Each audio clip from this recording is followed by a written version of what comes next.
रोटी की कीमत। गांव के एक छोटे से कोने में एक कच्ची झोपड़ी में रामू, राधा, लक्ष्मण और शीतल रहते थे।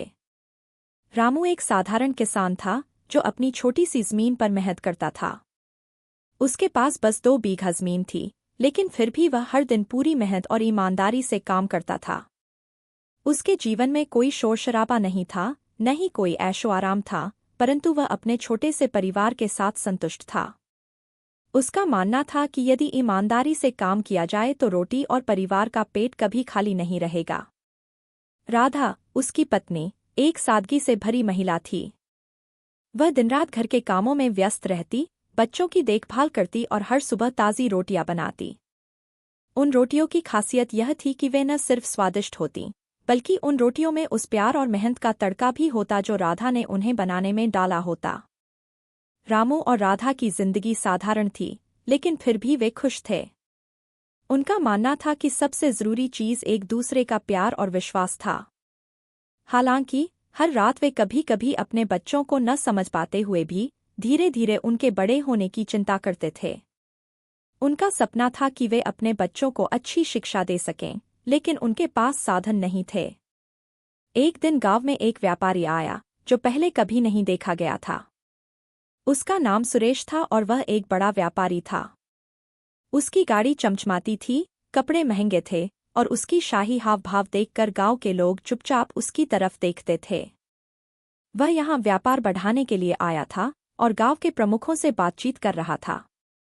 रामू को उसकी उपस्थिति ने आकर्षित किया, क्योंकि उसने पहले कभी किसी ऐसे व्यक्ति को अपने गांव में नहीं देखा था। रामू ने सोचा, अगर यह व्यापारी मुझे कोई काम दे दे तो शायद मेरे परिवार की जिंदगी में कुछ बदलाव आ जाए। वह व्यापारी के पास गया और उससे विनम्रता से कहा, मालिक, मैं किसान हूँ और खेती का काम जानता हूँ। क्या आप मुझे कोई काम दे सकते हैं जिससे मेरे परिवार का जीवन थोड़ा बेहतर हो? व्यापारी ने रामू को देखा, उसकी कड़ी मेहनत की पहचान की और कहा, तुम अच्छे लगते हो।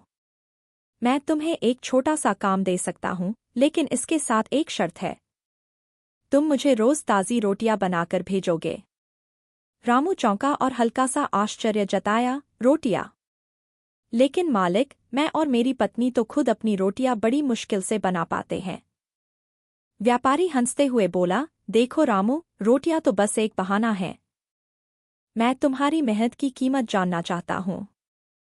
मुझे यह देखना है कि तुम कितनी ईमानदारी से काम करते हो और तुम्हारी मेहनत का मूल्य क्या है। अगर तुम रोज मुझे ताज़ी रोटियां भेजोगे तो मैं तुम्हें काम दूंगा। रामू ने कुछ सोचकर हाँ कर दी, क्योंकि उसके मन में एक उम्मीद थी कि शायद यह अवसर उसे और उसके परिवार को कुछ बेहतर जीवन दे सके।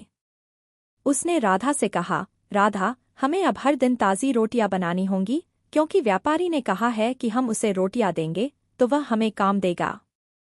राधा थोड़ा संकोच करते हुए बोली, रामू, क्या यह सही रहेगा?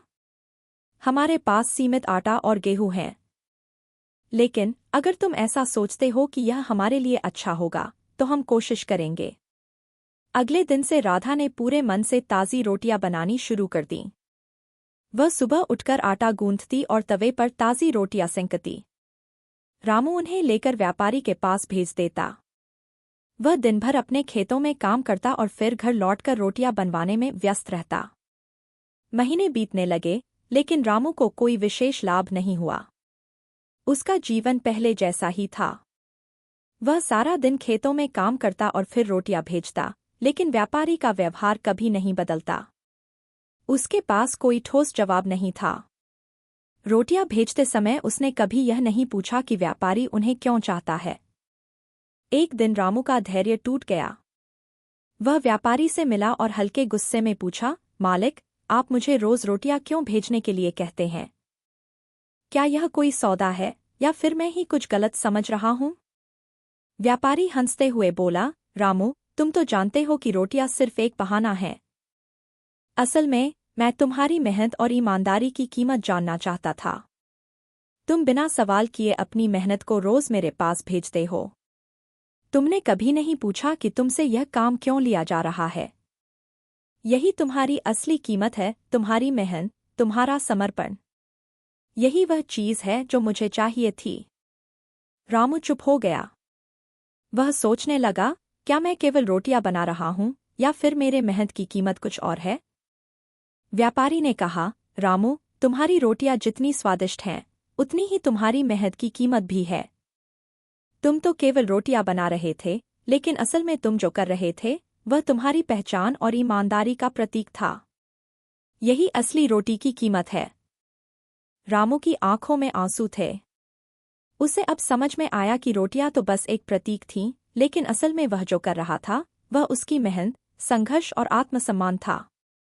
उसने व्यापारी को धन्यवाद दिया और सोचने लगा कि अब से वह अपनी मेहनत और कीमत को समझेगा, चाहे वह खेतों में हो या रोटियां बनाने में।